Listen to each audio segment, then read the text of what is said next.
Hi, this is Michael Buffer, and welcome to the BoxHard Podcast. Hello, everyone. This is Mikey Garcia. Yo, it's your boy, the odd guy himself, Malik King Scotty. Hi, I'm Charlie Edwards. This is Fast Eddie Chambers, and you're listening to the BoxHard Podcast with my main man, Joey Coastman. Hello everybody and welcome to episode 147 of the BoxHard Podcast. If this were a weight class, it'd be welterweight, of course. I am your host, Joey Coastman. I'm also joined, as ever, by Mr. Ayaz Sumra. Ayaz, how you doing? I'm good, Joey. Yourself? Very good, my friend, very good. Let's start with the reviewing. There's a lot to go over. We're going to start actually in the Technology Park in Redfern, New South Wales, Australia. This one was shown on Box Nation. I believe it started about 10:30 a.m. last Friday. It was also shown on the ESPN Plus app in the United States. One fight to mention on the undercard, the son of Kostya, Tim Tszyu. He moved to 10-0, double-figure wins now. A win against Stevie Ferdinandus, who's now 27-16 with one draw. It was for the WBC Asian Boxing Council Continental Super Welterweight title. That still belongs to Tim Tszyu. Also, the main event here, of course, we had Billy Dib, 43-4, the former IBF world champion, taking on Tevin Farmer, 25-4 with one draw. Tevin Farmer, of course, a man that I said last week, he certainly deserves to be a world champion. Very, very unfortunate circumstances he's had to go through. And this one was for the vacant IBF world super featherweight title. Now, the fight itself, I felt that Farmer started brilliantly straight away. He made Dib walk into his shots pretty much from the first bell. Tevin, he didn't need any time to warm into the fight. It was a brilliant start to the fight from him. He had a great first round. In the second round, Dib was actually given a warning for a little bit of a naughty punch, actually, after the referee called break. It was quite silly from Billy, actually. Very scrappy second round, lots of tying up, but more punch output from Farmer at that point, so I gave him that round also. In the third round, Tevin landed the much cleaner shots there, and Billy was starting to look frustrated as early as that third round, and his face was starting to mark up a little bit. In the fourth round, Tevin just looked to be the much fresher of the two. He had the spring in his step, and after 4 rounds, it was Tevin who, like I say, was getting off first when the pair were exchanging. He was using his fantastic footwork. Billy Dib was looking a little bit pedestrian. He seemed like, his tactics weren't really working. His plan was to try and walk through Farmer's shots, it would seem, to try and land big ones himself. It just completely wasn't working for him. In the fifth round, it was probably the most competitive round at that point. Tevin was stepping in and out with the jab, though, hitting Billy a lot. It was another round for Tevin in my book, but the pace actually slowed a little bit from Tevin. Billy was able to land quite a few neat, nice little shots himself, but still, like I say, a Tevin Farmer round. It was another round for Tevin in the sixth round. Lots of pot shotting from Farmer. Like I say, Billy was getting very frustrated. He was walking in recklessly. He wasn't showing a great defense at all, and there was no head movement with it either. He was walking into a lot of shots, and even if they didn't have much power, some of these shots, they were all still scoring shots. At that halfway point, I had it a shutout to Tevin Farmer. In the seventh round, Tevin got caught with a nice short left hook from Billy Dib, which actually seemed to momentarily stun Farmer, but the referee immediately stopped the action to issue a warning.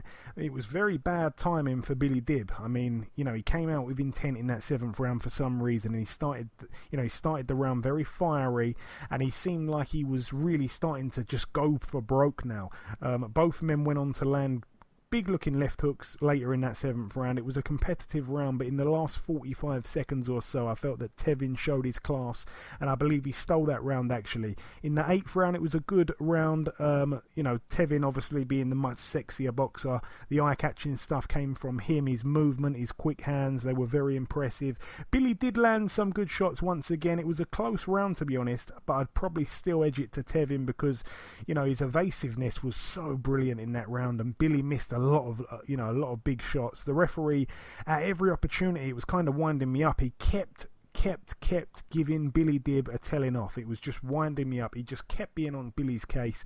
In the 9th round, it was a fairly competitive round until Billy took a hard left hook from Farmer, which made Billy's legs give way, and he went down. A 10-8 round for Farmer. At this point, Billy Dib's coach, Jeff Fennick, actually was ready to throw the towel in at that point. Billy did get back up from the knockdown, and he did survive the remaining 15 or so seconds, but the towel was in Jeff Fennick's hand. Now, in the 10th round, Tevin Farmer started very fast, and Dib reacted by trying to clown Farmer. He was pulling faces, he was sticking his tongue out, and it actually seemed to draw Tevin into a little bit of a fight, but Tevin still got the better of the exchanges, and he grabbed that round. It just, at that point seemed like he had more in the tank than Billy. He'd handed out a lot of punishment, and Billy didn't have too much energy left at that point. Then, after that 10th round, all of a sudden, the Box Nation feed went down, and it only resumed when the 11 and 12 rounds had actually ended. So it ended, the whole broadcast kind of thing, at the end of the 10th round. And then, as soon as the fight had finished, I'm not quite sure what happened in rounds 11 and 12, like I say, but all I did know was that without Billy Dib scoring any kind of knockout, I think it wasn't even a case of a few knockdowns, he needed a knockout to win that fight. I had it to Tevin Farmer by complete shutout from rounds 1 to 10. Rounds 11 and 12 I didn't see. Like I say, bad from Box Nation there. It ended up picking up when they were in the ring after the fight, and I saw the post-fight interview from Tevin Farmer, very fiery. He's looking at people like Gervonta Davis. That's a fantastic fight down the line for him, perhaps not in the too distant future either. And Billy Dib, it was of course the polar opposite really. He was so emotional. It was very, very hard to watch, being a good friend of his, and he decided to call it a day. It was very, very emotional, honestly. It's one of those things you watch and it's very hard to kind of keep the tears back. It was real emotional, and I just want to say I really wish Billy Dib the absolute best in whatever he does decide to do. I know that it's he's not going to be in the ring again, but whatever he does decide to do, I hope that it's something that he can succeed in.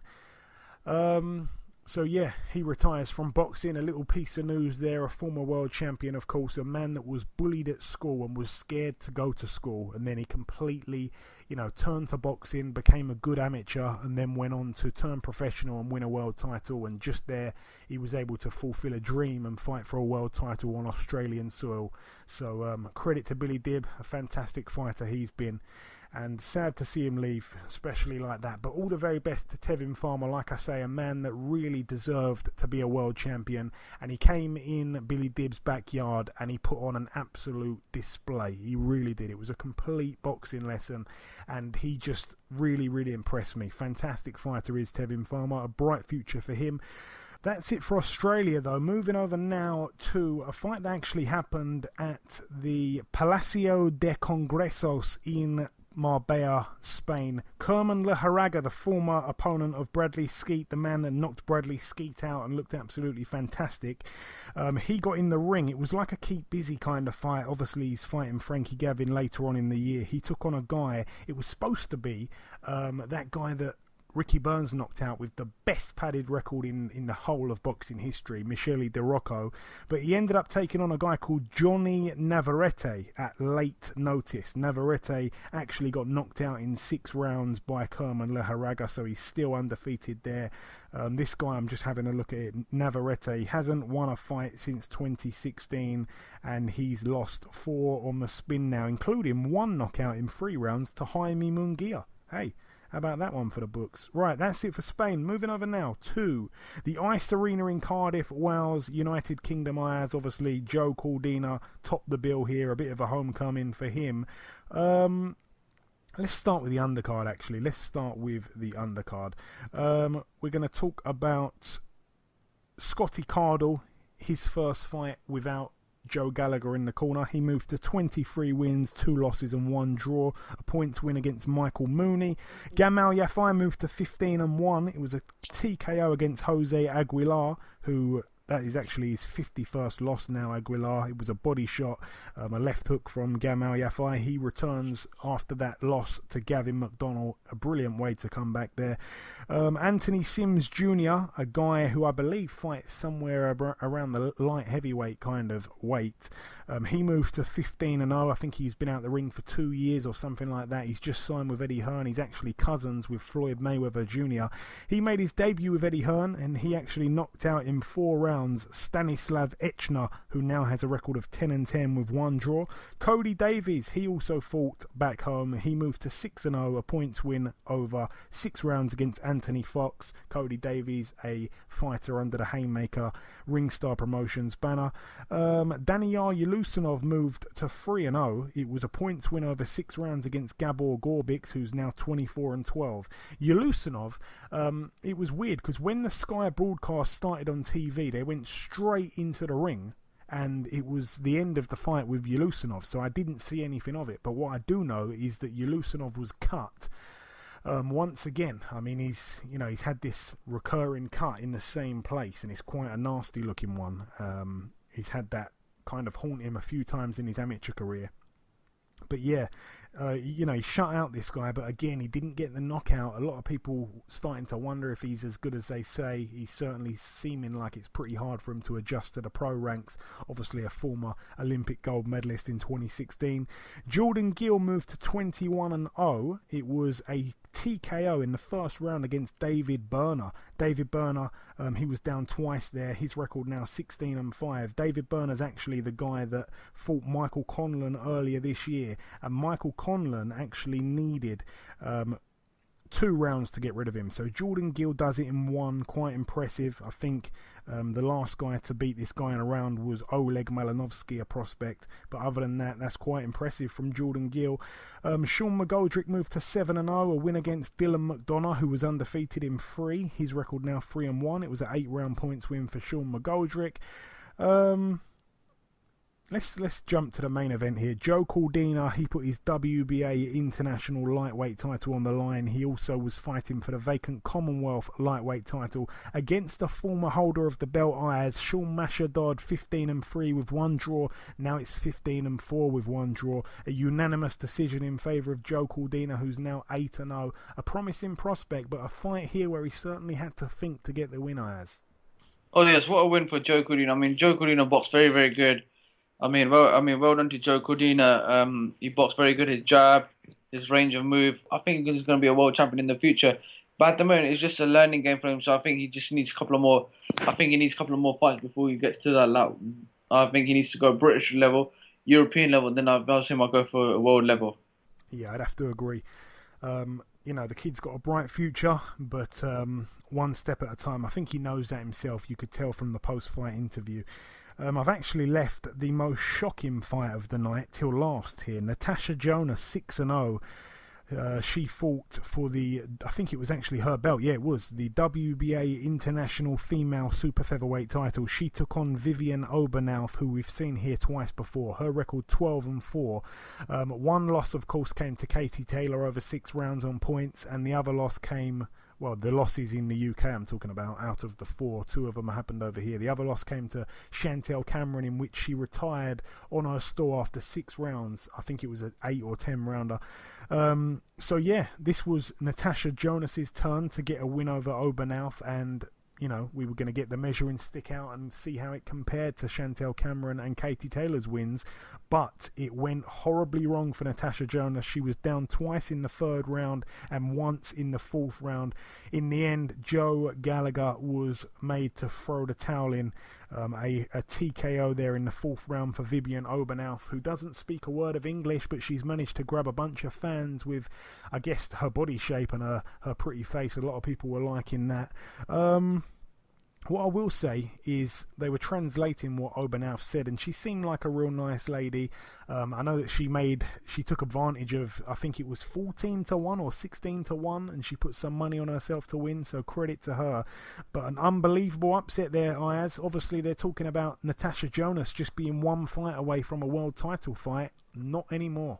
Yes, you're right about that. But Joe Gallagher's stable is not looking very, very good at the moment. I can tell you that for a fact. Recently, we saw Liam Smith lost. saw Natasha Jonas lost. There's Callum Smith fighting George Groves. That's a very tough fight, which I think, in my opinion, Callum Smith is going to lose that fight. But it's boxing's a winning game at the moment. You lose, obviously you win back. I think obviously Natasha Jonas. I think from this fight, I think what's going to happen. I think personally, she's going to have a couple of more fights, and I think she'll go again. But I mean, hopefully she'll come back for the future, and hopefully we'll see her with hopefully we'll see that Katie Taylor fight in the future. It's not looking a brilliant thing right now for Miss GB. Natasha Jonas, her against Katie Taylor. It's not on my Christmas list for sure. Yeah, and watch what you're saying about Joe Gallagher, Ayaz. We will be speaking to Callum Smith later on in the show, but the fight itself here, Obernauf, she came out in the first round. She hit Natasha way too often straight away. Natasha was walking back in straight lines. I think that they picked up on that on the commentary. Obernauf certainly won that first round. It was a closer round in the second round, but I'd probably edge it to Obernauf again. You know, she certainly came to fight. She was putting lots and lots of pressure on Jonas, really bringing the fight to her. And in the third, obviously, Jonas got caught with a long right hand, and you know, it really did travel some distance, and she got back up, and she did so well to get back up, but then she got knocked down again by another barrage of shots. A 10-7 round, so a massive round in favour of Obernauf. I couldn't actually believe that Jonas got back up from that second knockdown either. Credit to her, you know, she didn't show any quit at all. That is one thing that you certainly need in boxing. When times go hard, you know, if you've got some quit in you, it usually comes out, but she didn't have any quit in her. She was too brave for her own good. In the fourth round, obviously, Jonas got dropped again by a right hand, and then a little bit later in the round, with about 15 seconds to go, bear in mind these are 2-minute rounds, Jonas walked into a few shots, and arguably, in my opinion anyway, the ropes actually held her up from going down for the second time in that round. So yeah, it could have been called a knockdown in my opinion, but the referee was really thinking about jumping in at that point anyway, so it didn't really matter too much. But Joe Gallagher, like I say, threw the towel in and stopped it. But yeah, it seems like levels have been shown here, and she seems to not quite be on Chantel Cameron or Katie Taylor's level here. But yeah, leaving Wales alone and moving out now to the main events card, actually, in New Jersey, USA, at the Mark G. Attess Arena, I believe it's called, in the Hard Rock Hotel and Casino. What do we have here? On the undercard, we had Dennis Douglin, a friend of the show, 20-6. He was in there against Vaughan Alexander, 12-0, former prisoner actually. I think he did about 10 years. He's the brother of Devon Alexander, who strangely was fighting on the exact same night last Saturday, but in completely different places. I'm not quite sure if they get along. I could be wrong. But yeah, Vaughan Alexander was 12-0, undefeated, and Dennis Douglin said on this show if he loses, he's retiring. Well, he doesn't need to retire because it was a unanimous decision in favour of Dennis Douglin. He practically shut out Vaughan Alexander. Very pleased for Dennis Douglin. His record now 21-6.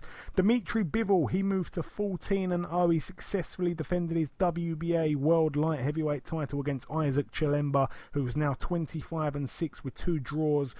You predicted a Bivol knockout. So did the listeners, and I went with Bivol on points, so I was so happy about this one. It's weird because on the prediction league, we all went with Kovalev by knockout, which I was quite certain of. Obviously, we're going to get onto that in a moment, but we know how that one went. And then we, of course, all went with Alexander to win on points. We're going to get onto that in a moment as well. And I'm just going to say that both of those predictions from us all completely went wrong. And the only one that we disagreed on was Bivol to win on points. I went with, and Bivol by knockout, yourself and the listeners, which didn't happen. So 1 point gained, and it was my point. So I'm happy about that. I'm trying to catch up. Dimitri Bivol, though, let's talk about this fight here just a second, Ayaz. Did you happen to see it at all? I know that they didn't show it. I actually had to find a stream. Did you see it? No, unfortunately, I didn't see the fight.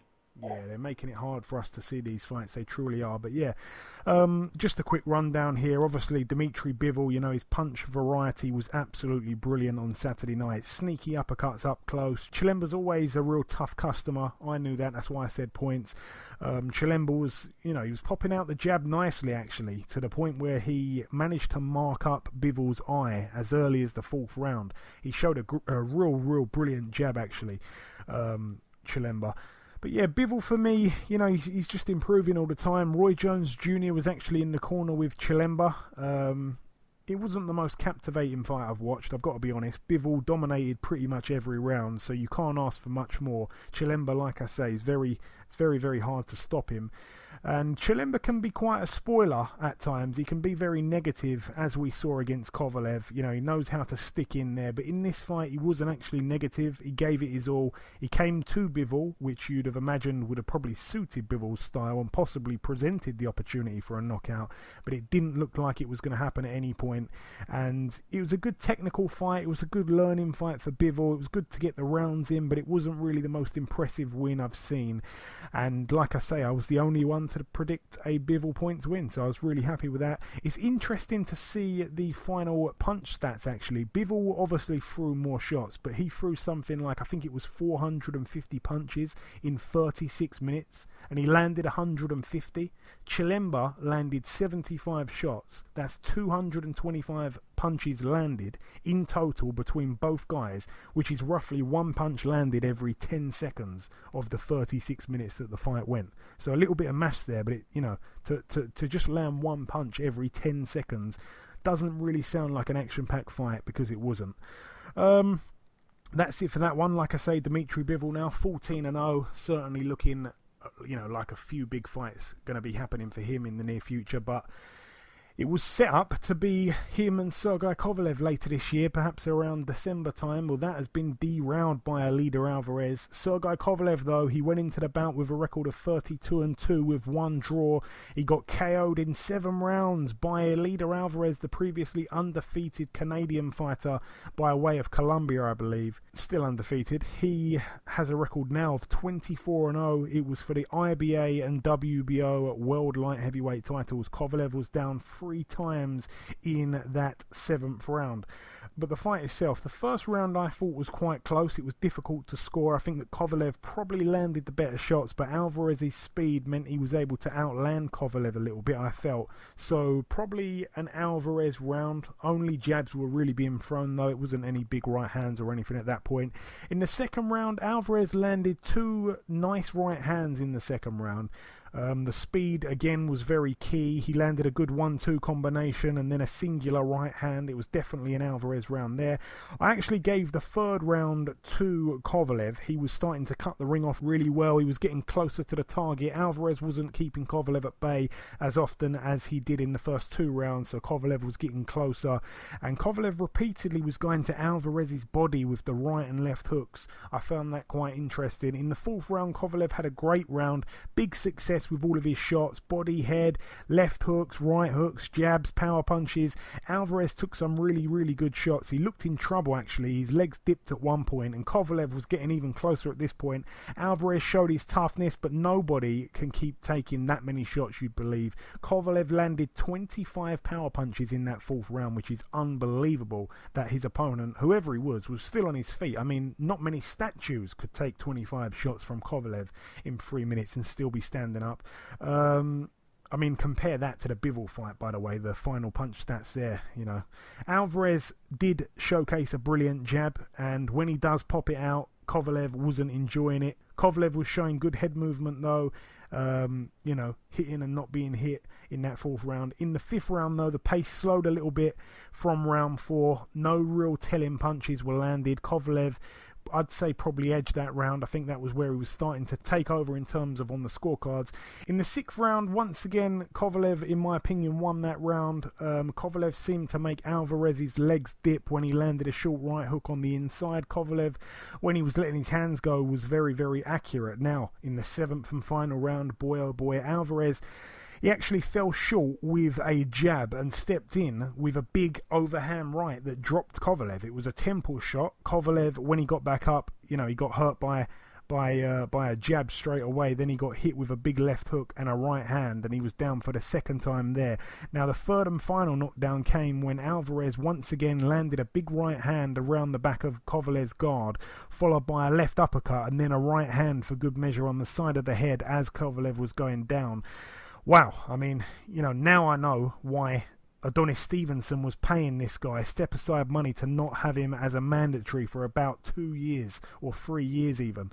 Obviously, Adonis Stevenson didn't want no part of him, and we've just seen why. He's a real player in that light heavyweight division. What I will say, a lot of criticism online actually after this, saying that Kovalev is no good, Andre Ward ruined him, all this rubbish. He was winning the fight, for God's sake. He got caught by a peach of a shot and he didn't recover. He got dropped 3 times and he still showed the character to try and keep on going. He's not finished by any stretch of anyone's imagination. Anthony Yarde was sat ringside for this one. He was going to be eyeing up Kovalev because he's now number 1 in the WBO. And I tell you what, I'm sure he's very happy. I think he'll much prefer the Alvarez fight. I'm pretty sure he would, because Kovalev has got that absolute killing power, quite literally, even though I don't like to say that. He's an absolute killer. And Alvarez, I don't think, does have that power, but obviously he's a brilliant boxer and he's got a great chin. So him against Anthony Yarde, I'm certainly up for that one. One thing I would like to say is that I think Badou Jack against Alvarez would be a great fight. I tweeted that afterwards. Badou Jack actually retweeted it. I think he fancies that as well. Literally 20 minutes after the fight had ended, though, Kovalev started a live Periscope, and I was thinking, like, what the hell's going on here, kind of thing. And I jumped on it to have a little look, and it was very sad. He was in the back of an ambulance on his way to the hospital with the sirens on, and he was actually apologising to the fans for letting them down. I felt that it was a little taste to some people that don't know what it's like, for the real harsh reality of boxing sometimes. He was on his own, lonely in the back of that ambulance, and if he would have won, he would have been surrounded by all of his entourage, and the circumstances would have been completely different. They would have been jumping around all happy and stuff like that, and then, if you lose, you're in the back of the ambulance with no one by your side. Quite harsh there, but all the very best to the Crusher. We wish him a speedy recovery. Alvarez, like I say, not really a big puncher, but he certainly knows how to finish a man when he's got him hurt.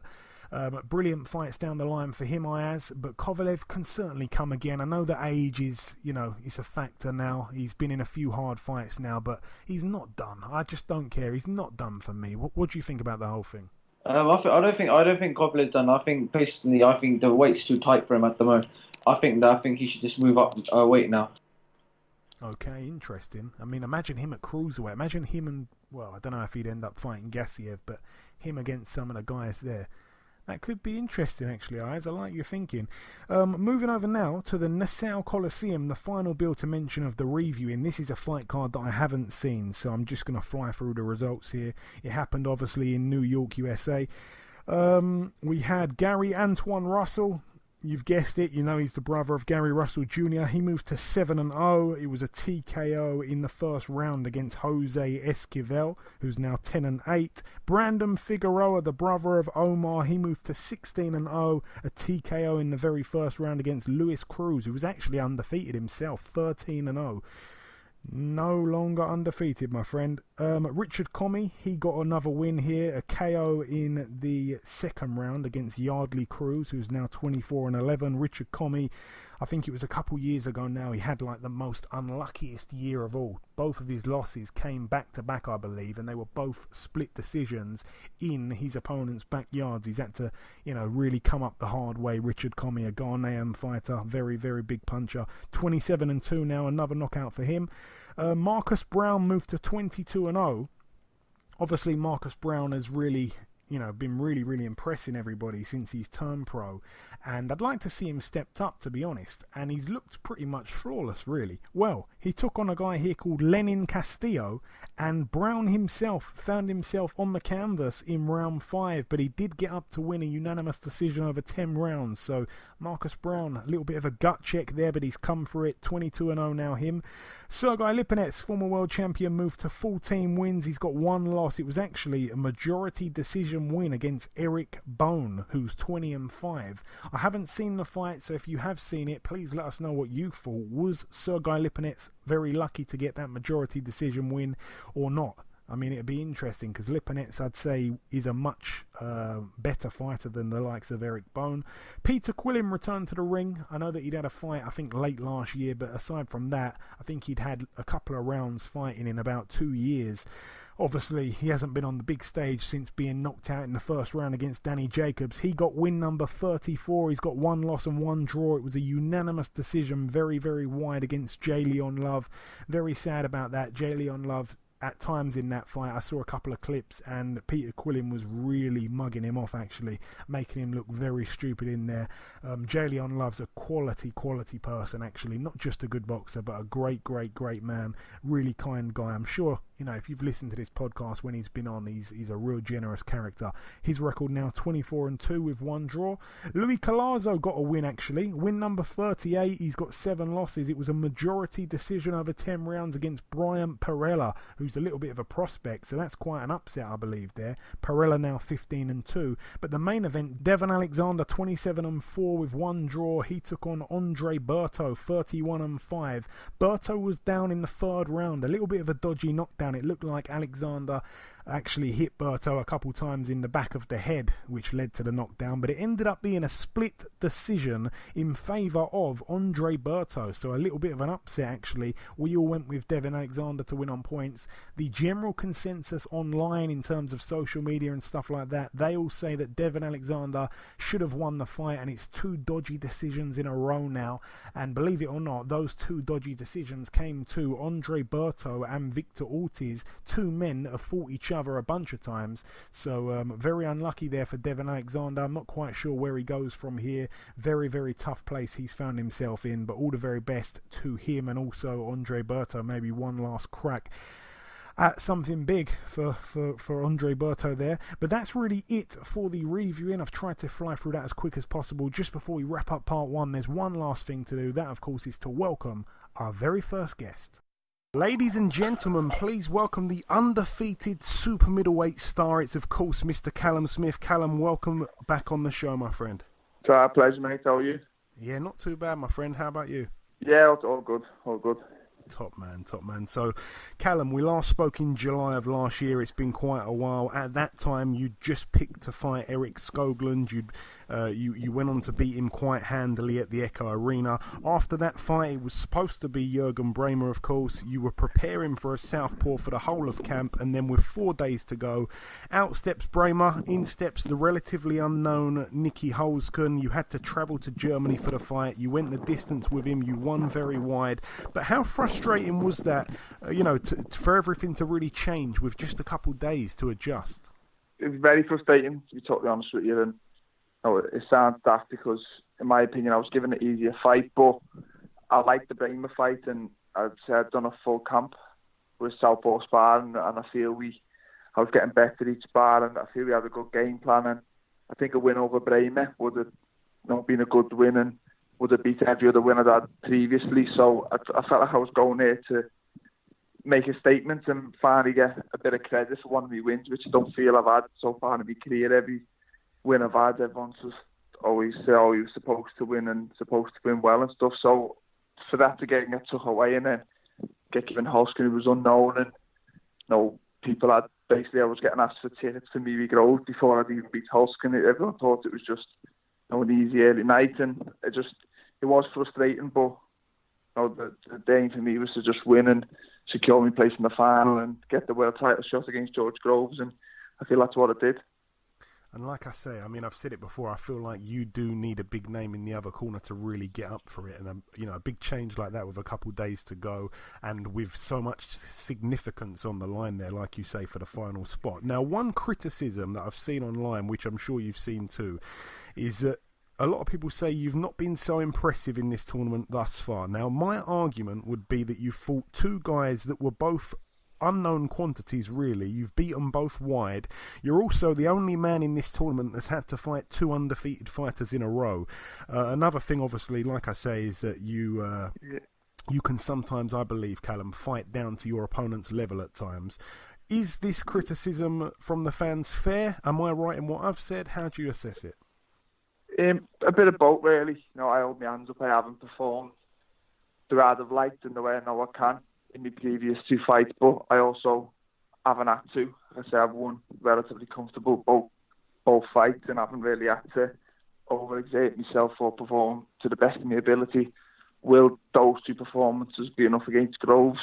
Probably not. I will need to be better, and I feel I know that, and I train a lot better when there's a bit of fear, and I know I'm in for a tough fight, and I always feel I perform better when the stakes are higher. So I have no worries about the final. I know I'll turn up and I know I'll perform the way I know I can, and if I believe I do, then I believe it's good enough to beat George Groves. But yeah, I think if you look at my quarter-final, semi-final, and George's quarter-final, semi-final, then he's the man in form at the minute. But when the two of us step in the ring, I believe form goes out the window, and it's all about who performs on that one night. Yeah, very well said. Now, after the Groves and Eubank Jr. fight, obviously Groves had that shoulder injury. It was a little bit of a spanner in the works. There was a big interim period where no one was quite sure what was going to happen. We'd heard rumours of other fighters replacing George. We'd heard a variety of rumoured locations for the fight to take place in. Was that a difficult period for you to stay, focused? Yeah, but I said the delay wasn't the problem for me. It was more just the opponents. When it was rumoured it wasn't going to be George and it was going to be a replacement of anyone or Eubank or anything like that. That was frustration because it took away the world title for me, and that's what has been the main reason for this tournament, to win it and become a world champion. And without George, then there's no world title. So that was the more frustrating part. So when I realised it was not going to be George in the other corner, the actual date, what didn't really matter. So I had to wait 1 month, 2 months or 6 months, as long as I got that fight. I feel like the last 2 years of my career have been chasing the world title fight, and for that to get took away from me again, that was the frustrating part. But glad that we've got it all sorted, and it's me v George, which is the fight that I want. But I feel it's the fight that the public wanted to see as well. I think it's the proper final, so fingers crossed all goes ahead. And my next question was going to be, now that the fight has finally been confirmed, are you happy that it is in fact George Groves, a worthy finalist in the other corner? You've kind of answered that question there. The crazy thing is, Callum, obviously we've got two Brits here, both fighting each other in Saudi Arabia. The fight takes place on the 28th of September, Friday. Were you shocked when you heard that it was going to happen there? And also, how do you feel about the fight being out there? I say I was shocked, but obviously I heard rumours here and there that there was a chance it was going to be there. So when it was officially announced, I wasn't really too shocked. But if you'd have told me before the whole tournament that I'd fight George Groves in Saudi Arabia, I'd have thought it was mad.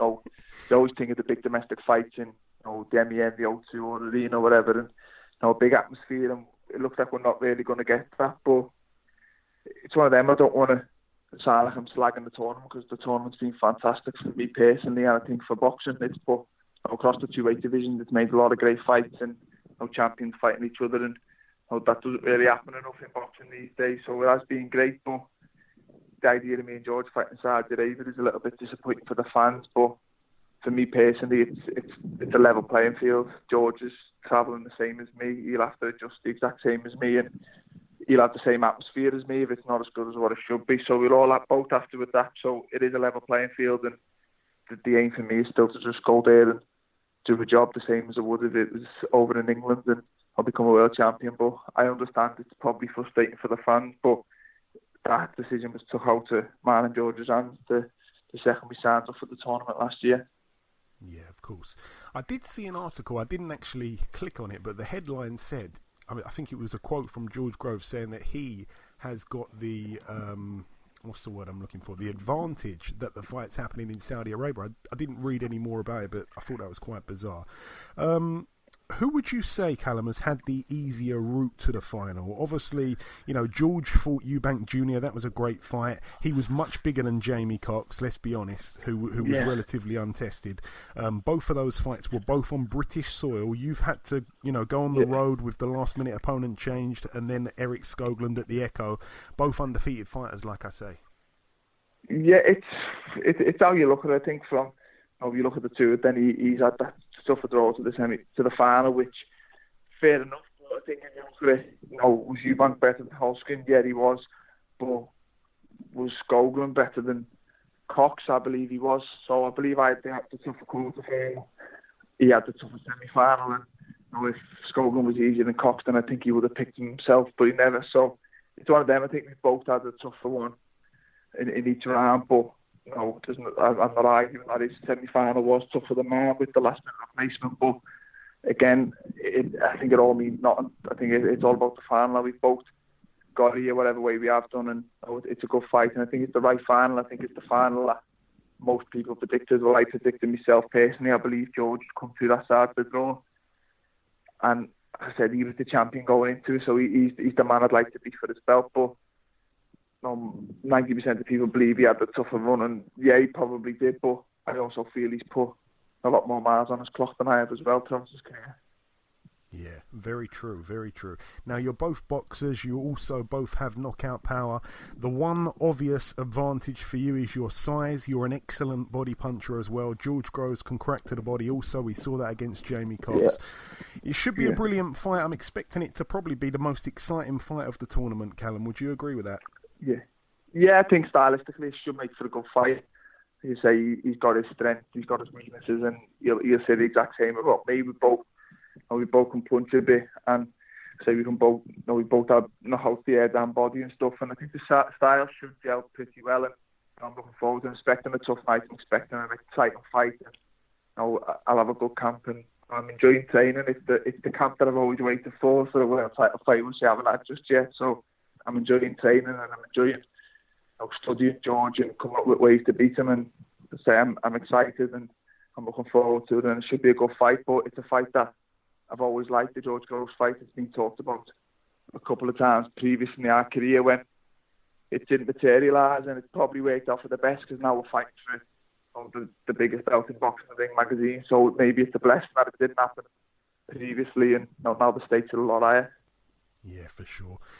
Now, I want to ask you, Callum, do you believe you have to be at your absolute best to win this fight? Obviously, some fighters go into fights believing that if they're 70% or 80%, it will still be good enough to beat their opponent. Do you believe you need to be 100% and no less?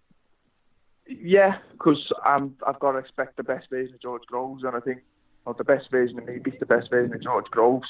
I'll be underperformed, then I may be able to underperform and win, but I can't go into this fight expecting that. It's the biggest fight I'm fighting. The number one in the world at the moment, so yeah, I've got to expect I need to get my best to win, and that's my mentality all through training camp. I need to perform, I need to be better than what I had previously, and I've always said that higher the stakes and that bit of fear where there's a chance I'll lose, it'll always bring out the best in me, and I think this fight will be no different. And obviously you started this tournament as the favourite to go on and win the whole thing. You now find yourself the underdog against George here. You haven't done anything wrong, but I'm guessing, like you said, the performances that Groves has put in, I guess, have elevated his chances in the bookmakers' eyes of winning the whole thing. Yeah. Does that bother you at all? Do you like to be an underdog? Where does that lie with you? No, as I said, it doesn't bother me at all. And even at times in my career where I've been a massive favourite in fights where I probably shouldn't have been, I've never read too much into it. The only pressure I ever put on myself is just from myself and my own standards and my own expectations. But I always felt that whoever won the Groves-Eubank fight would start favourite over me anyway, just for that win. If Eubank had beat George Groves, then I think he'd start to favourite over me. So it was kind of always what I expected. But in my eyes, I'm the favourite to win it. In George's eyes, he's probably the favourite to win it. It's the bookies is just another man's opinion. And I said that at the start of the tournament when I was put favourite. It was nice, it's flattering to be favourite when I was world champion in the tournament, but it's just someone's opinion, and as I still have to go and prove them right, and hopefully I can prove them right from the very start of the tournament that I was the favourite to win it, and I am the best man in the tournament, which I do fully believe.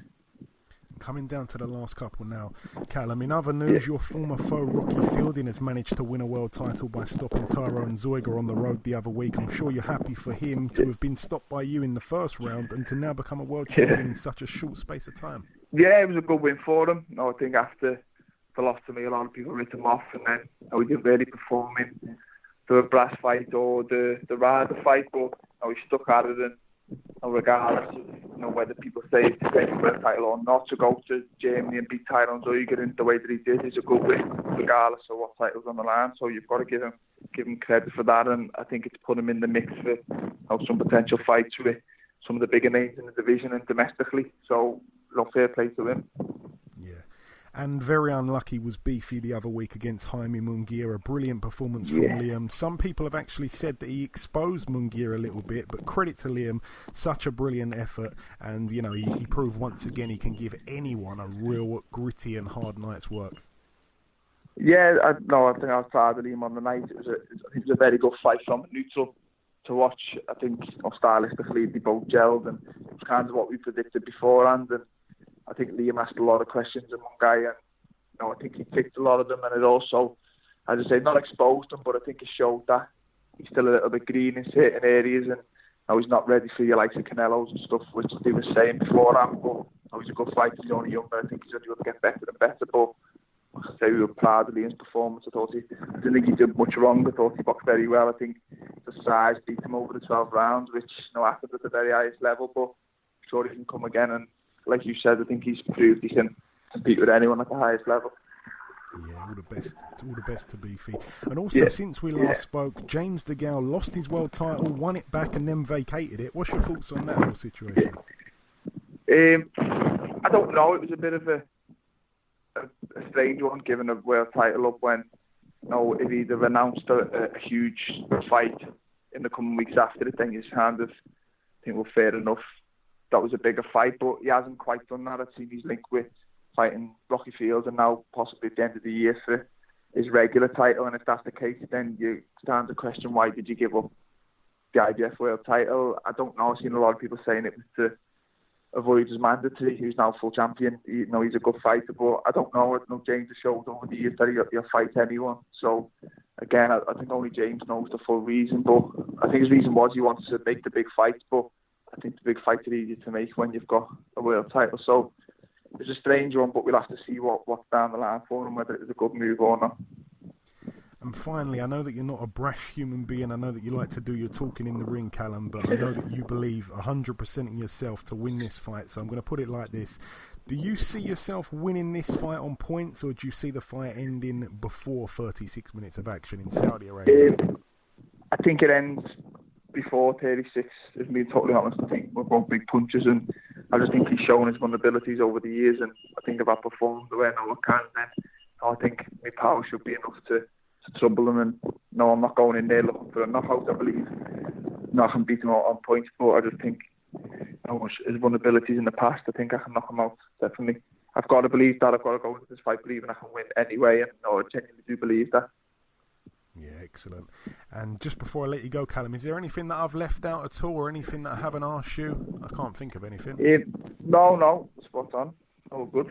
Excellent. Nice speaking to you again. Well, like I say, Callum, as always, it's my pleasure to have you on the show. I'd like to wish you the absolute best of luck in Saudi Arabia on the 28th of September. And God willing, next time we speak, I'll be speaking to the new WBA Super-Middleweight champion. Yeah, that's the plan. Thank you, mate. Speak to you soon. Top man, Callum. God bless. Bye, mate. Bye-bye. Okay, now it's time for part 2 on this week's show. We're going to start, of course, with the news part. Ayaz, take it away. What do you have for us? Eddie Hearn has just announced a show in Chicago. There will be a fight which will be happening between Jesse Vargas and Thomas Delorme. Yeah, a real intriguing fight, actually. Again, I don't think this card is... Well, it's okay. I mean, obviously, the top of the bill, Daniel Roman and Gavin McDonnell, or I should probably say Artur Beterbiev and Callum Johnson. But yeah, it's a decent undercard fight, actually. I see it as a little bit of a 50-50 fight. I think that Thomas Delorme is a real good boxer, and he was, he was in a brilliant fight last time out against Yordenis Ugas. It was just a case of his chin just didn't hold up. Jesse Vargas, obviously not a humongous puncher, but seems like he's hitting hard enough, actually, lately. It's an intriguing fight. I mean, obviously, Delorme, I'd probably say, has got the... Well, I was going to say he's got the better names on his resume, but when you take into account Jesse Vargas last time out against Adrian Broner, that was a real close fight there, which obviously ended in a draw. So it's a tough one to pick here, but it's a good fight. And Thomas Delorme, again, for those that don't know, he's only lost at the highest level. He lost to Crawford, obviously, but it's like his chin has sometimes kind of let him down, actually, and that's what's ended up, being the case. Now, last time out against Yordenis Ugas, it was a brilliant fight, and I think there was some controversy attached to it. I can't remember what happened now, but it was a good fight, and he was down a few times, actually. Both fighters were down a few times. So good fight actually. I like that one. Could be very fun. I'm sure it will. Yeah, good fight there, Ayaz. Thanks for that one. What else? Thomas Adamek will face Big Baby Jaramillo. Yeah, some people kind of heard about the rumours of this fight possibly taking place before it got announced earlier this week. Not very happy with this one, to be honest. Jarrell Miller 21-0 with one draw. Thomas Adamek 53-5. Obviously 41 years of age now, 6'1.5". He's not a natural heavyweight. He's up here simply because I don't think he trains as often as he used to. It's just going to be an easy win. I don't really see the point in it. He's coming off a win himself, Adamek, against Joey Abel, but then again, that I don't think that's too much there. He did beat Fred Cassie, a former opponent of Hughie Fury. That was in November of last year. But yeah, I mean, he lost obviously most recently to Eric Molina. A bit of a shock loss actually, but Molina knocked him out in the 10th round. He also lost to Artur Spilka. He also lost to Glazkov. He lost once upon a time to Vitaly Klitschko. He was a good fighter in his day, but I feel like now he's not a real good heavyweight, and obviously he's seen much better days. But yeah, I'm expecting a pretty easy win there. Not too over the moon with that one, to be honest. Top Rank have signed Saul Rodriguez. Yes, this is a real good signing actually, because Sal Rodriguez obviously signed with Floyd Mayweather for quite a while. I think he was really happy when he got signed there, but then he was so inactive that he ended up being not too pleased about the whole thing. He was really fighting like once a year and stuff like that. I think he only fought once in 2016, once in 2017. He's been out the ring for about a year and a half now, and he's a bright, promising prospect, 21-0 with one draw. And, he's a kid really, which was kind of building a lot of momentum at one point, and then he's kind of just completely fizzled out. Some people completely forgetting who he was, or who he is, I should say. But he's still young. I mean, he's still young enough, obviously. I think he's 25, maybe 24, something like that. Still young. So, yeah, very good that he's signed with Top Rank, and hopefully they'll get him fighting more active, and hopefully we can see how good he really is when he steps up. Luke Campbell will face Yuvan Mendy on the undercard of Anthony Joshua vs Povetkin. The rematch that we've all been really calling for quite a while. Luke Campbell, his first loss obviously came to Yuvan Mendy, a real shock loss at the time. Yuvan Mendy's shown us that he's a decent fighter. He wasn't to be overlooked at that time when they did have the first fight. And Luke Campbell really has gone on, and he's had a couple of rocky moments since then, but when he took on Linares, he really showed some character. And this is a rematch that we thought may not happen. It may not happen, but then the WBC kind of forced them to end up having it, and it's finally been announced. It's been a while in the making, I believe, but yeah, it's finally been announced. It's going to be on this show here, and Luke Campbell gets a chance to avenge that loss, which I know that he'll be desperate to try and do there. A great fight, a really good fight. Really looking forward to this, and the winner of that fight actually ends up being the mandatory for Mikey Garcia's WBC title at lightweight. So brilliant stuff there. Yuvan Mendy 40 wins, 4 losses and 1 draw. Luke Campbell 18-2. All the very best to Luke. I wish him the best in that one for sure.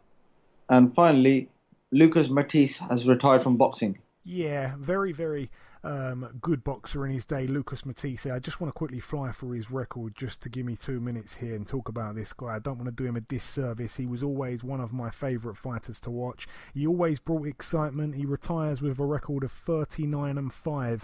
Of his 39 wins, 36 were by knockout. It is a fantastic thing that he did end up winning a world title before he hung his gloves up. He didn't look himself at all when he took on Pacquiao. To be honest, since he lost to Victor Postel, he's come back and he didn't really look himself, to be honest. I mean, he knocked out Emmanuel Taylor, he knocked out Tewa Kiram, who had a real padded record. We talk about Michele De Rocco earlier on. Boy, oh boy, this was right up there. 38-0, Tewa Kiram. He was winning that fight as well until he got knocked out by a weird punch from Matisse. But yeah, last time out against Pacquiao when Matisse was down in rounds 3, 5 and 7, he just didn't seem himself, and it's a shame to go out like that, but it would have been a big money fight. Obviously we know that he had to travel there to Malaysia, and he's had a long old career. He's been in a lot of hard fights, but when you look back, and I want to look back particularly to the time where he just looked like he was brilliant. I mean, You know, his first loss came to Zab Judah, a very, very controversial split decision loss. He knocked Judah down. Then he lost a very, very controversial split decision to Devon Alexander. He had him down as well in the 4th round there. And then obviously put together a brilliant string of wins, 5 knockouts in a row, till he took on Lamont Peterson. This one was in 2013 in May. And Lamont Peterson, if I'm not mistaken, I think he was an IBF world champion at the time of the fight, but for whatever reason they did some kind of catch weight and the belt wasn't on the line, and this would have been his chance to become a proper world champion, and he knocked Peterson out in 3 rounds, but because the belt wasn't on the line he didn't become world champion. He absolutely obliterated Lamont Peterson there. And then obviously he took on Danny Garcia. I remember that fight there. Danny Garcia, you know, he won a lot of fans that night because he was brilliant that night. And then he took on John Molina Jr., and that was one of the best fights of the year by a million miles. That was an absolute dogfight, you know. And then he took on Ruslan Provodnikov, and like I say, he's just given us so many unbelievable nights. And for every single second of every single fight, right up until the end, he had that one punch that could just end the fight at any point. It didn't really matter what was going on in the fight, if he was getting outboxed, anything like that. If he landed that right hand at any point, it could just end like that. He could put people's lights out with one punch. But like I say, towards the end, he did certainly slow down. I'm glad he definitely won a full world title there before he retired. And we will miss him. We really will. It's a shame. He got 39 wins. It would have been nice to see him get 40. But it is what it is. We're all fans here of the Machina, Mr. Lucas Matisse. All the very best to you, my friend, in retirement. It's a shame to see him and Maidana both leave the sport. 2 Argentinian absolute fire-fisted bangers. But yeah, all the very best to him. And let's talk about the previewing now. Not too much to go over here at all. There's been no predictions because there's not too many fights to talk about, really. Not many of note. Not really any big fights going on. But let's just scrape the barrel a little bit here and make it interesting. One fight to mention at the Belasco Theatre in Los Angeles, California, USA. A prospect called Hector Tanahara. You've probably heard me say that name 100 times. His record 14-0. He's in an 8-rounder against Emmanuel Morales, who's 7-2. Someone said a couple weeks back, why do you keep mentioning Hector Tanahara? You know, he came on the show once upon a time. It was ages ago, and you know he's still undefeated. But you know, no one knows about him. Why do you keep mentioning him? And I had to say, because once you've come on this show once, just one time, that makes you a member of the family for life, a member of the BoxHard family for life. So we will always talk about your fights. Any prospects out there listening, you know what to do. Get on the phone. We will have you over here. Moving over now to Finland, one fight to mention over here. The heavyweight Robert Helenius, he gets in against Yuri Bikatsu, who has a record of 10-16 with 3 draws. Robert Helenius, 26-2.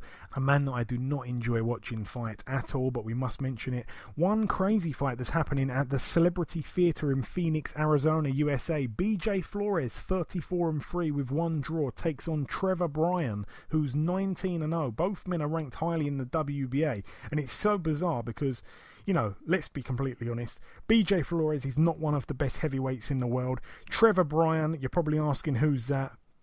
He's 19-0 with 13 knockouts. He's 28 years of age. His best win on his record is probably, I'm just looking at it now, it's probably Derek Rossi. That fight happened in 2015. It was a unanimous decision over 10 rounds. That's probably his best win when he became the NABF junior heavyweight champion. It was like an NABF junior title, so not even the full NABF title. He won that, and that's his best win, and he takes on BJ Flores. And believe it or not, the winner of this fights the winner of Frezequendo and Manuel Charr. So the winner of Manuel Charr and Frezequendo fights the winner of Trevor Bryan and BJ Flores, and whoever wins that becomes the WBA regular heavyweight world champion. Go figure. Crazy stuff, the WBA. And finally, I think this is the final bill to mention. No, 2 more bills to mention. This one's at the Avalon in Hollywood, California, USA. One fight to mention over here. Jesus Rojas, 26-1 with 2 draws, takes on Joseph Diaz, 26-1. It only seemed like a couple weeks back that Joseph Diaz took on Gary Russell Jr. for the WBC title. This one's for the WBA regular title here. Joseph Diaz, a huge favourite in the betting shop, and I'm sure that he'll probably do the business here. I'm sure he probably learnt a few life lessons in that fight against Gary Russell Jr. And hopefully, if he's improved, he will beat Jesus Rojas, who's not a bad fighter himself. His one loss came early on. It was back in 2008, so almost 10 years ago now. But yeah, he's got a couple of draws, like I say, against guys who probably aren't as good as Joseph Diaz. So a good fight here, and his chance, Joseph Diaz, to become a world champion. That's a 12-rounder, of course. And the final bill to mention, just one fight to mention actually on this bill, another man who's been on the show, I think it's twice now actually, so certainly a member of the BoxHard family. It's happening at the 2300 Arena in Philadelphia, Pennsylvania, USA. Eric Hunter, 21-4. We had him on the show, I believe it was last week, former opponent of Lee Selby. He hasn't fought since losing to Lee Selby on the 9th of April 2016. He returns to the ring. He was supposed to be taking on a guy who was the brother of, what's that guy's name, Ayaz, that knocked out Amir Khan once upon a time, the Colombian guy when Amir Khan was undefeated? Bradis Prescott. Bradis Prescott, yeah. This is actually a fight where his brother, Dawlis Prescott, was supposed to be taking on Eric Hunter, but for whatever reason, Dawlis Prescott, I think, fought on the weekend just gone, so obviously he's not fighting him. And in steps a guy who also isn't a bad fighter, but it's probably not as much as a risk to Eric Hunter. But Eric Hunter said he wants the big fights. It's a 6-rounder, and he takes on a guy called Fatiou Fassinu, who's 28-10. I want to just have a look. Well, he's coming off of 4 losses in a row. One was to Brandon Figueroa. That's probably the standout name, really. Yeah, so I'd expect Eric Hunter, if he's got anything left, to win pretty handily. Maybe even stop Fatiou Fassinu. All the very best there to Eric Hunter, a friend of the show, 21-4, hopefully 22-4 this time next week. But that's really it for the preview, and we've tried to go through things as quick as possible. We brought you the first guest. We brought you part 1 with the reviewing. We've just done the previewing. Ayaz did his job and brought you the latest boxing news. The last thing to do before we wrap up the show, of course, is to welcome our second and final guest. Ladies and gentlemen, please welcome the former Central Area, former British, former WBO, Intercontinental, EBU, European and WBC silver champion. It's, of course, Mr. Gavin McDonnell. Gavin, welcome back on the show, my friend. Good man. Thanks for having me. It's always my pleasure, Gav. It truly is. So we last spoke not too long ago, actually. It was the last week of May. At that time, you were preparing for the Stuart Hall fight. On paper, that fight was pretty much, I mean, I don't want to say 50-50, but it was certainly a 60-40 kind of fight. In the ring, it was anything but that. A very dominating performance from you there, Gavin, against a teak-tough former world champion in Stuart Hall. Yeah. The fight went how I expected it to go, do you know what I mean? But yeah, Stewie's he's had a great career and he's a good name to have on my record, do you know what I mean? And it come at a good time, do you know what I mean? We've got a little bit of momentum this year, a couple of big fights, exactly what I needed, knowing that we're potentially going to get a world title shot. They're the fights I needed, do you know what I mean? And I'm right where I want to be now. Yeah, for sure. Like I say, a real, tough guy in Stewie Hall. I know that you wanted to try and make a statement, try and stop him, but, he'd never been stopped, obviously, in his losses. And, best of luck to him in retirement. But moving on to what's next for you, though, Gav, obviously, it's going to be October the 6th in the States. You'll be challenging for the WBA at World Super-Bantamweight title. I know that you've been on the road, obviously, with Jamie a good few times, but this will be your first time fighting abroad as a professional. How are you feeling about that? Yeah, in all fairness, it's just second nature now because I've been on that many trips away with our kid, and I've always been training or in camp. Do you know what I mean? I've never been away and not been in training. So to me, it's just like just another day at the office. Do you know what I mean? We've seen it all, been all over the world, and only difference this time is I've got to get in the ring and fight. Do you know what I mean? Because the emotion I share with our kid and his fights means as much to him as it does to me. So I know what it feels like emotionally, do you know what I mean, to go away, get the wins, also get the loss now, do you know what I mean? And now it's my time, do you know what I mean? And this is what I wanted, do you know what I mean? I want to be tested. I wanted to go abroad and fight, and I'm just lucky enough that it's happening in the States. And it's everyone's dream, do you know what I mean, to have big fights here and also in the States, and this is my time now. And this is, I'm going to try to not make this question confusing, but I think I might even confuse myself as I'm saying it. Even though this is an Eddie Hearn card, obviously he's been your promoter for many years now. Daniel Roman, the champion, you'll be fighting him. He's just signed with Eddie. So I guess really you kind of are the away fighter in terms that you've got to travel, but you're not fighting on a rival promoter's show. Do you feel like an away fighter here or not so much? It's win-win for Eddie. Like, he's got both fighters. To me, I don't care. I mean, I want a world title fight, and I don't care where it is, who it's against. I mean, to me, it feels like I'm an away fighter only because I've got to travel to fight. You know what I mean? But I suppose he is as well. But he's probably a little bit closer, probably to home than me. And that there ring's a ring. Can be from wherever, do you know what I mean? And anybody can win a fight, and I'm just glad that I've got it, do you know what I mean? And it's in States, and Chicago's supposed to be a nice place. Not LA what we wanted, but nevertheless, a nice place to go to. Yeah, for sure. Now, I know that at the moment you're training out in Dubai. I know that you posted something the other day about as soon as you walk outside the hotel, you've got a sweat on already. What's the weather like out there? You loving it? I won't say loving it. I mean, I'm a sun god myself, but the humidity is just, you know what I mean? You just walk out in it and you just start sweating. I'm here just for a week, you know what I mean? I'm here on business. I'm not training. Literally, I ain't got time to really stop and do all. Do you know what I mean? I'm training 2-3 times a day most days. I ain't got time to do all, do you know what I mean? So I train, have an hour or two's rest, get my bag ready to go again. Quick week, Monday to Friday, and I'm back.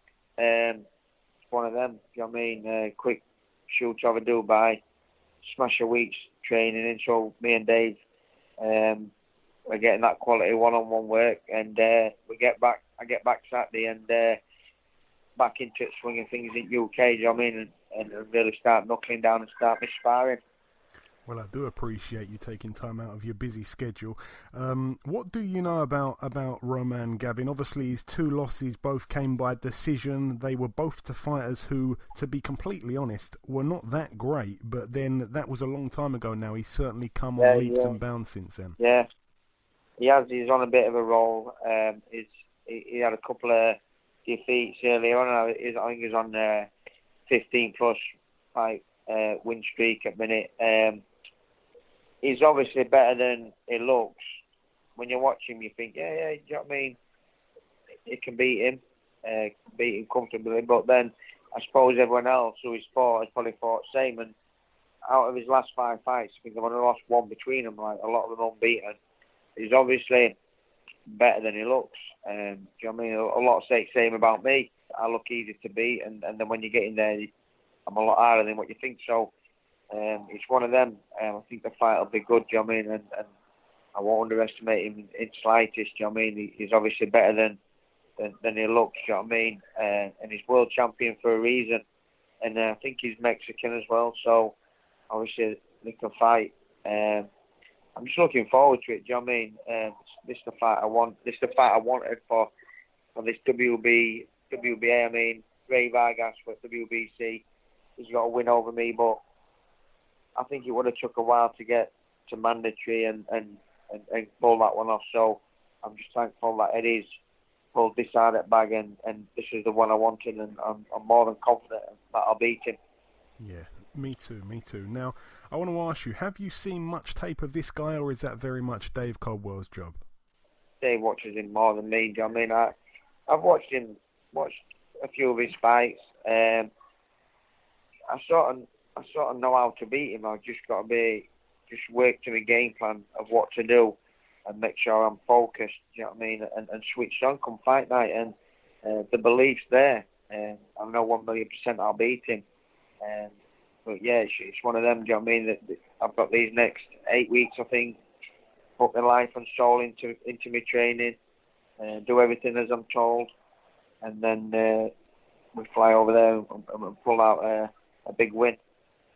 Now, coming down to the last couple questions, your gym mate Tony Bellew was crazy when he called out Makabu. He was completely loopy when he called out David Haye. He was completely off the rails when he wanted the rematch against an injury-free David Haye. Now he wants Alexander Usyk.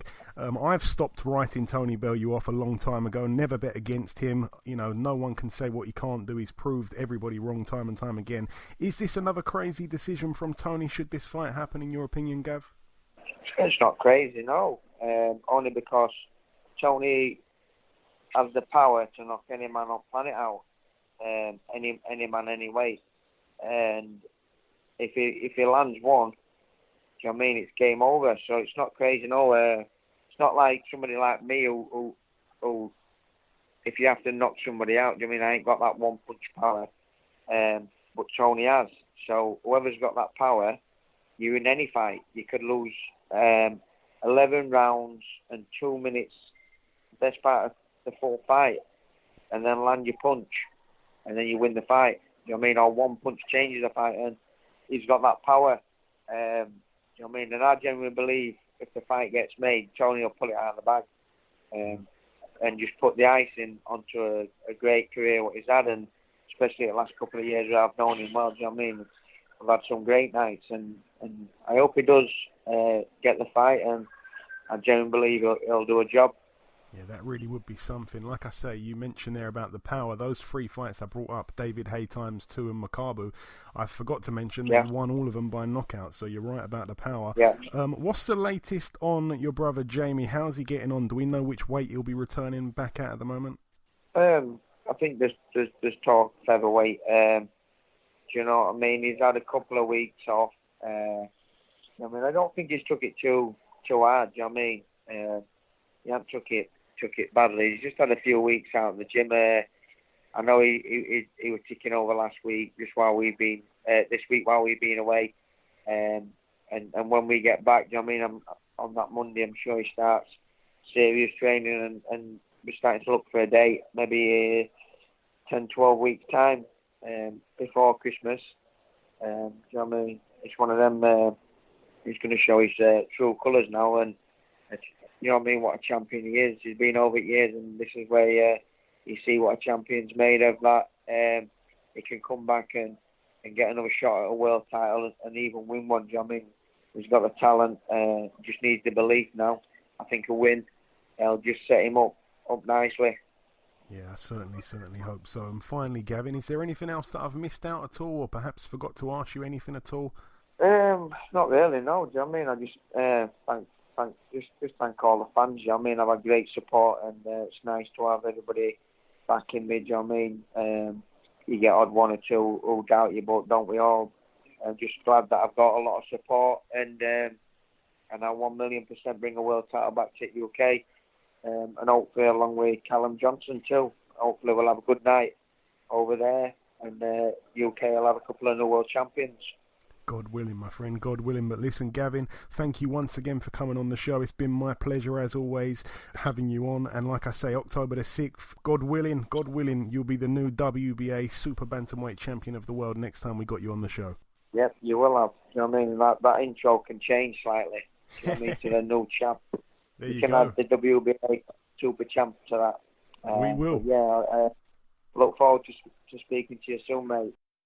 Okay, and this wraps up episode 147 of the BoxHard Podcast. I've been your host, Joey Coastman. Ayaz Sumra has been Ayaz Sumra. A massive thank you to our two guests on this week's show, Gavin McDonnell and Callum Smith. Two boxing families, two boxing men, and potentially two new British world champions when they both challenge for world titles just 1 week apart. All the very best to Gavin in America and, of course, Callum in Jeddah.